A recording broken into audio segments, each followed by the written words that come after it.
Yusek, Justice Secretary Crispin Rimbulla announced the creation of a special task force under the DOJ following po yung discovery ng at least 3 ghost flood control projects in Bulacan. Is this a separate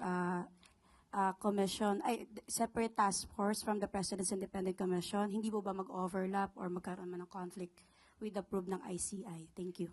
Ang ICI po ay binigyan po ng kapangyarihan upang makipag-collaborate, upang tawagin ang anumang ahensya ng gobyerno na maaaring makatulong sa pag-iimbestiga. Kasama na rin po dyan ang NBI at ang iba pong mga law enforcement agencies. At ang gagawin po ng DOJ ay hindi naman po sila gagawa na maaaring kumontra o mag-overlap sa adhikain at misyon ng ICI. Malamang at maaari nating masabi ang gagawin pong task force nito ay para mapabilis ang mga nauna nilang naimbestigahan. Kung meron na po sila mga naimbestigahan noon, maaari na po sila agad magsampa ng kaso at hindi naman po ito tututulan ng ICI. Next question, Clay Pardilla, PTV4.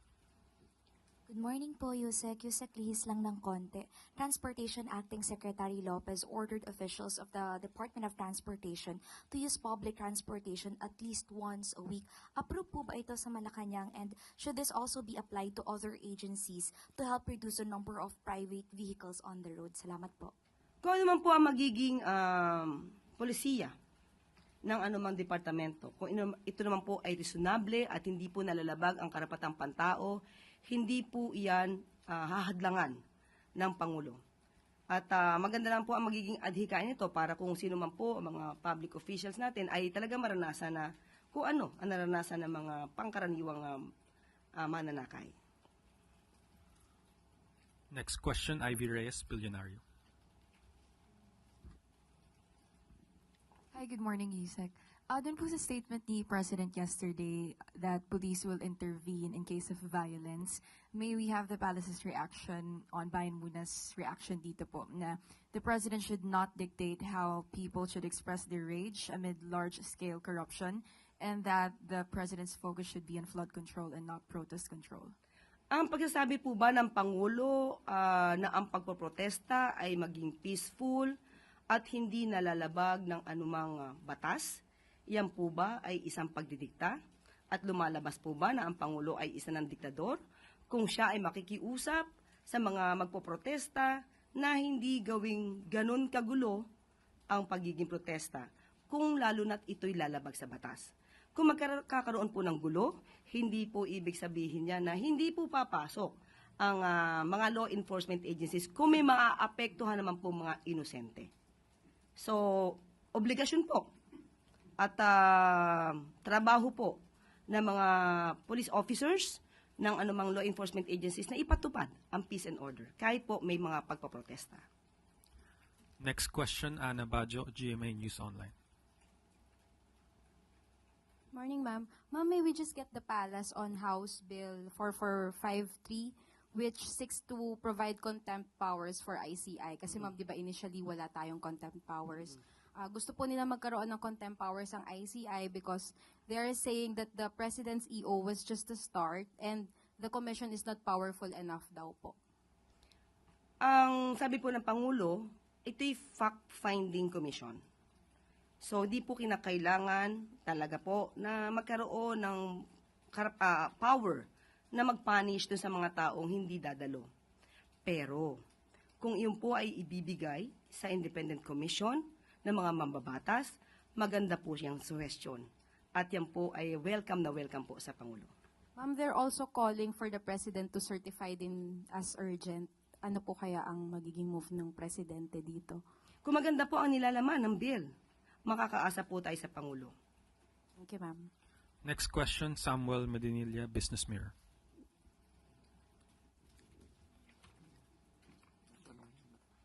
Good afternoon po, ma'am. Good afternoon. Good afternoon na ba? Budget? Opo. Kasi, ano to lagi, di ba? Business. Sige po, ma'am. Itanong ko na lang rin po.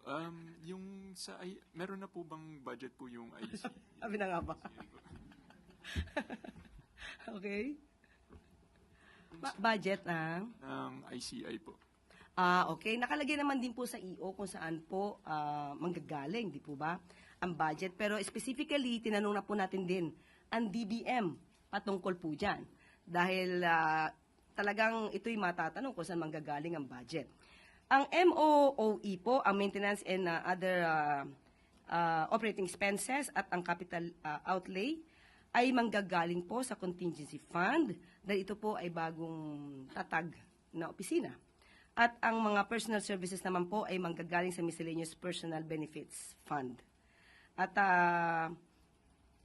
iumpisahan na rin po malaman kung magkano ang budget kapag po naibigay na rin po ang organizational structure na aaprubahan po ng Executive Director ng ICI. Okay? Ma'am, tanong ko lang po, follow-up lang. Meron na po bang na-mention sa Malacanang yung ICI kung may na-appoint na rin silang executive director? Magpupulong pa lang po sila. So most probably within this week ay meron na po. Thank you po.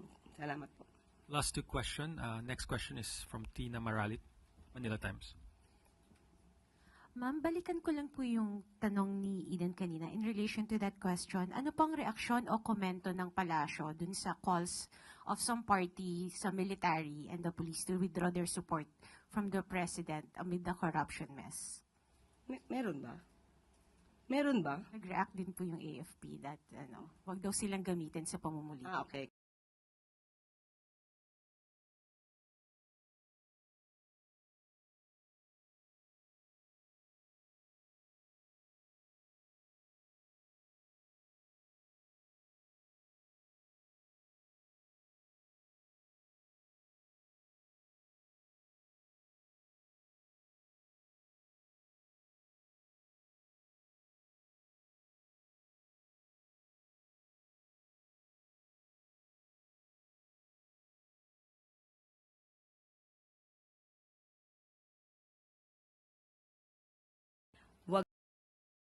Haluan ng ibang intensyon para mismong gibain ang gobyerno.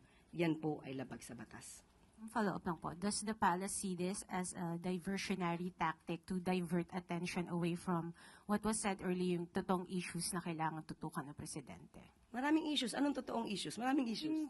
Yung sa corruption po, parang yung mga sinasabing usap-usapan tungkol sa destabilization, is this tactics ba ng mga kritiko ng Pangulo? Do you see this as a tactic para ma-divert yung attention away from? Ulitin natin tactic siya para malayo sa issue ng korupsyon? Yung attention po ng publiko. Yung protesta? Yung sinasabi pong destabilization.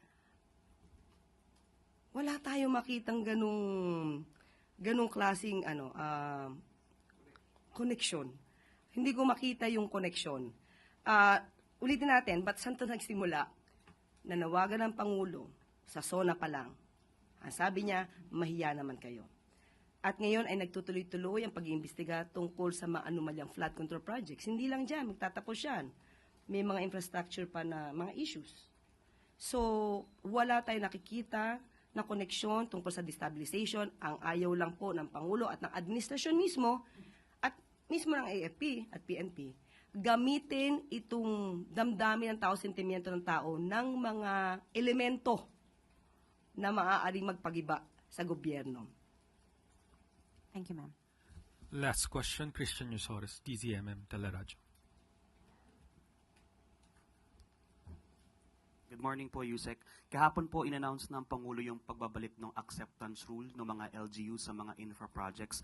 How can the government ensure na hindi masasubject sa any anomalous transactions or deals ng mga LGU and agencies yung pagbabalik ng rule? Meron po bang inilatag na specific measures or guidelines ng Presidente para hindi po ma-impluensyahan ng mga contractors or kung sino pong mga officials yung mga LGUs na mag-a-approve ng mga bagong infra projects? Thank you. Alam mo, kahit na marami tayong batas, kahit yung namumuno natin ay matino at ayaw ng korupsyon. Kung ang mga nasa ilalim ay walang kadala-dala na gumawa ng krimen, tayo na mismong taong bayan ang magpaalala sa mga politiko na walang ginawa kundi magpayaman. Hindi lahat. tayo na lagi, taong bayan na, ang lagi magpaalala sa kanila. Nang sinabi ng Pangulo, mahiya naman kayo. That is the last question, Yusek. Thank you. Thank you, JM. Walang iniwan, walang isinasantabi, at walang pinababayaan. Iyan ang mensahe ni Pangulong Ferdinand R. Marcos Jr. sa mga benepisyaryo ng St. Bart's Southville Heights Resettlement Site sa San Pablo, Laguna. Pinangunahan ni Pangulong Marcos Jr. ang turnover ng 1,099 housing units para sa mga pamilyang na-displaced dahil sa ongoing construction ng PNR South Long Haul Project.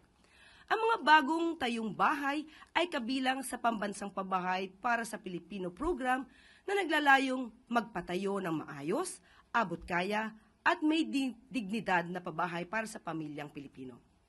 Nananawagan naman si Pangulong Marcos Jr. sa mga residente ng St. Bart's na panatilihing malinis, ligtas at maayos ang kanilang lugar bilang hakbang tungo sa inaasam na bagong Pilipinas. Sa kabilang dako, pinangunahan din ni Pangulong Ferdinand R. Marcos Jr. ang pagbubukas ng City Core Solar 1 power plant sa bayan ng Tuy sa Batangas. Ito ang kauna-unang hybrid agro-solar and battery storage system sa bansa na maaaring ipagmalaki ng bagong Pilipino sa buong mundo. Ang pagbubukas ng planta ay alinsunod sa direktiba ng Pangulo na isulong pa ang clean and renewable energy sa Pilipinas. Ang nasabing power plant ay may sapat na kakayahan para mag-supply ng kuryente sa 158,000 households.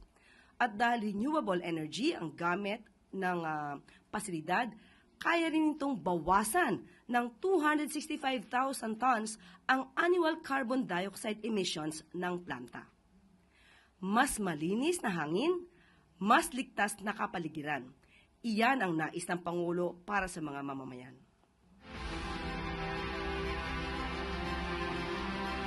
Dahil kasama ng pagbubukas ng mga pintuan sa bagong tahanan ay ang bagong pag-asa para sa napakaraming pamilya. Bahagi ito ng mas malawak na programa ng gobyerno na magtayo ng bagong tahanan para sa mga pamilya na naapektuhan ng Philippine National Railway South Long Haul Project. Dito sa Batangas, pinapakita natin sa buong mundo na ang solar power ang daang tungo sa isang pangmatagalan at malinis na paraan ng pagbibigay liwanag sa ating mga tahanan at industriya. Makakatiyak kayo na ang inyong pamahalaan ay patuloy na naghahanap ng mga paraan upang makabuo ng mas malinis na enerhiya na magbibigay ng liwanag sa ating bagong Pilipinas. At bago tayo magtapos, muling binigyan diin ni Pangulong Ferdinand R. Marcos Jr. ang commitment ng administrasyon na pagtibayan ng creative sector bilang pangunahing takapag-angat ng kultura, ekonomiya at national pride. Pinangunahan ni Pangulong Marcos Jr. at First Lady Liza Araneta Marcos at ng First Family ang official launch ng responsabling panunood tungo sa bagong Pilipinas. Ang Tara Nood Tayo campaign ay naglalayong itaguyod ang responsible viewing at palakasin ang television and film industry sa bansa. Ipinagbubunyi rin ng kampanya ang mayamang talento ng mga Pilipino, talents, producers, directors, cinema, operators at distributors. Sa kanyang mensahe sa nasabing infomercial, binigyan diin ni Pangulong Marcos Jr. na kaisa ng taong bayan ang First Family at ang pamahalaan sa pagtangkilik sa pelikulang Pilipino at mga programang pang-telebisyon. Dapat lamang ipagbalaki ng bagong Pilipino ang kwentong Pilipino. Sa bagong Pilipinas, inaanyayahan ng MTRCB ang bawat manonood. Nanonood tayo ng mga programa at pelikula dahil ayaw nating nagpapahuli sa balita at kwentuhan. Invested tayo sa mga karakter na pinapanood natin na parang mga tunay na tao sa totoong buhay. Ang telebisyon at ang mga sinihan ay nagsisilbi ring pangalawa nating tahanan. More than just the memory of a happy story, we have invested ourselves in the characters of our TV shows and movies. Kasama ang pribadong sektor, kaisa ninyo ako, ang aking pamilya, at ang ating pamahalaan sa pagtangkilik sa mga pelikulang Pilipino at mga programang pang-telebisyon dahil ang bagong Pilipino ay pinagmamalaki ang kwentong Pilipino. Bagong Pilipino.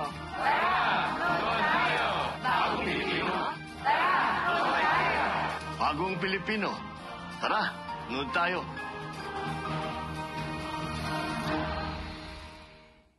O paano? Tara, nood tayo. At dito na po nagtatapos ang ating press briefing. Magandang araw para sa bagong Pilipinas. Thank you for watching. Don't forget to like, share and subscribe for the latest hot news of the press.